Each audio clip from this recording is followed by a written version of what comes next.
कल्पना करें कि आपके पूरे कारखाने पर बमबारी हो और वो भी 2 बार, और फिर तीसरी बार भूकंप के बाद कारखाना टूट कर ढह जाए। अगर हम सोइचिरो होंडा होते तो सोचते कि हमारे भाग्य में व्यवसाय करना है ही नहीं, जबकि सोइचिरो ने ऐसा नहीं सोचा। तृतीय विश्व युद्ध में कारखाने में 2 बार बमबारी होने के बावजूद होंडा ऑटोमोबाइल के संस्थापक ने हार नहीं मानी।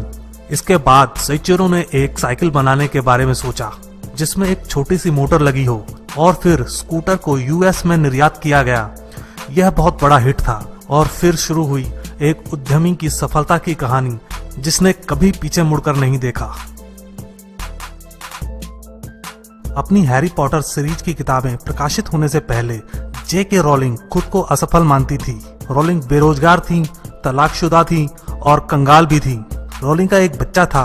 पैसों की कमी के कारण बच्चे की देखभाल भी सही से नहीं हो पा रही थी। तलाक के बाद रोलिंग ने हैरी पॉटर किया। वर्ष 1995 में लगभग 12 प्रमुख प्रकाशन घरों ने हैरी पॉटर को खारिज कर दिया।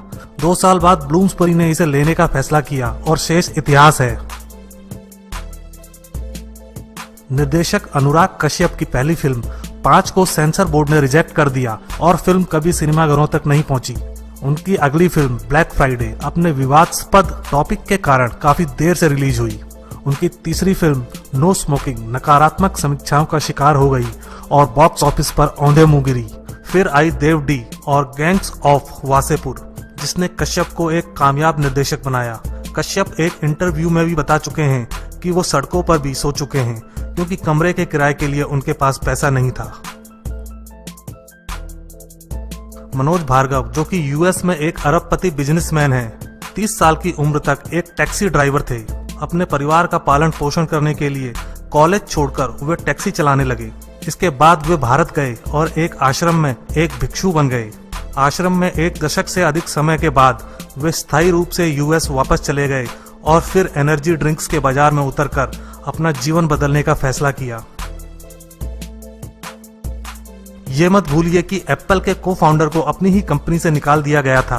एप्पल से निकाल दिए जाने के बाद स्टीव एक अचंभे की तरह उभरे। उसके बाद उन्होंने नेक्स्ट और पिक्सर पर ध्यान केंद्रित किया। इसके बाद एप्पल में वापसी की और जहां से छोड़ा था वहीं से शुरू किया। एक कमेंसमेंट स्पीच में स्टीव ने उल्लेख किया है कि सबसे अच्छी चीज जो भी उनके साथ होनी थी वो है एप्पल से उन्हें निकाला जाना। द गैंग्स ऑफ वासेपुर के अभिनेता ने बॉलीवुड में संघर्ष भरा जीवन जिया है। उत्तर प्रदेश में एक किसान परिवार में पैदा हुए नवाजुद्दीन सिद्दीकी ने पहले एक पेट्रोकेमिकल कंपनी में नौकरी की।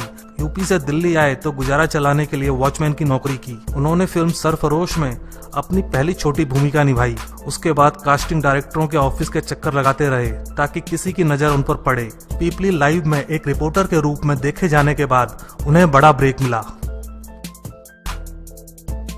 फिल्म परसूट ऑफ हैप्पीनेस उद्यमी और स्टॉक ब्रोकर क्रिस गार्डनर के जीवन पर आधारित थी। गार्डनर दुर्भाग्य से गुजरे क्योंकि उन्होंने एक मेडिकल बिजनेस को अवसर के रूप में देखा, परंतु वह एक बोझ बन गया। उसे कोई भी खरीदने को तैयार नहीं था। उसकी प्रेमिका ने उसे छोड़ दिया और वह बेघर हो गया। उसके बाद उन्होंने सैन फ्रांसिस्को स्थित एक ब्रोकरेज कंपनी में इंटर्नशिप का आवेदन किया और वहां से उन्होंने बहुत तेजी से सफलता प्राप्त की। मिकी माउस के निर्माता ने पहली बार असफलता का स्वाद तब चखा जब वह एक कार्टून सीरीज के असफल हो जाने पर दिवालिया हो गए। डिज्नी उसके बाद मात्र $40 लेकर लॉस एंजलिस की ओर अग्रसर हुए और वह अपने साथ ले गए थे केवल एक शर्ट, 2 अंडरशॉर्ट्स, मोजे के 2 जोड़े और कुछ ड्राइंग्स। वह बुरी तरह से अभिनेता बनना चाहते थे, परंतु जीवन के पास उनके लिए कुछ अलग ही योजना थी। उन्होंने अपने भाई के साथ मिलकर कैलिफोर्निया में एक एनिमेशन स्टूडियो खोलने का फैसला किया। देखिए वह क्या बन गया। आप माने या ना माने, हेनरी फोर्ड 5 बार दिवालिया हुए थे, पर यह उन्हें वह व्यक्ति बनने से नहीं रोक पाया जिसने औद्योगिक उत्पादन में क्रांति ला दी। फोर्ड एक फार्म का लड़का था जिसने एक मशीन की दुकान पर विद्यार्थी बनकर शुरुआत की। बाद में वह चीफ इंजीनियर बने। 1893 में उन्होंने अपनी पहली कार बनाई। फिर उसकी लागत कम करने के लिए संघर्ष किया, जिससे अंततः सस्ती कारों का उत्पादन हुआ। यह आविष्कारक लाइट बल्ब का आविष्कार करते समय 10,000 बार असफल हुआ। उनका प्रसिद्ध कोट है कि मैं 10,000 बार विफल नहीं हुआ, बल्कि मैंने 10,000 ऐसे तरीके खोज लिए हैं जो काम नहीं करते।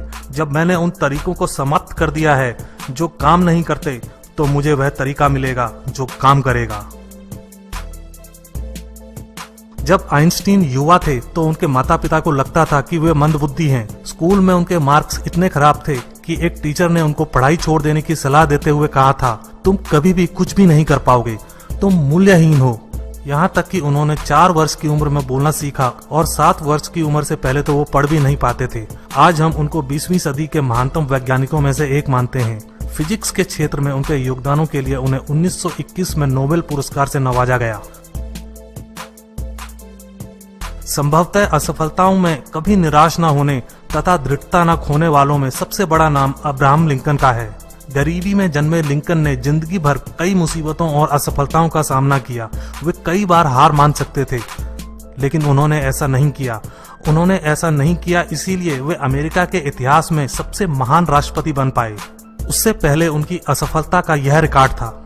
1832 में नौकरी खो दी, 1832 विधानसभा चुनाव हार गए, 1833 बिजनेस में फेल हुए, 1835 उनकी पत्नी की मृत्यु हो गई, 1834 विधानसभा चुनाव के लिए चुने गए, 1836 उनका नर्वस ब्रेकडाउन हो गया, 1838 हाउस स्पीकर का चुनाव हार गए, 1843 कांग्रेस के नॉमिनेशन रेस में हार गए, 1849 भू अधिकारी के लिए खारिज कर दिए गए, 1854 सीनेट का चुनाव हार गए, 1856 उपराष्ट्रपति की रेस में पीछे रह गए, 1858 दोबारा उपराष्ट्रपति का चुनाव हार गए, 1860 अमेरिका के राष्ट्रपति बने। इतनी असफलता के बावजूद वे कभी निराश नहीं हुए, बल्कि एक नई उमंग और समर्पण के साथ आगे बढ़ते रहे और अंत में अपना लक्ष्य प्राप्त कर ही लिया।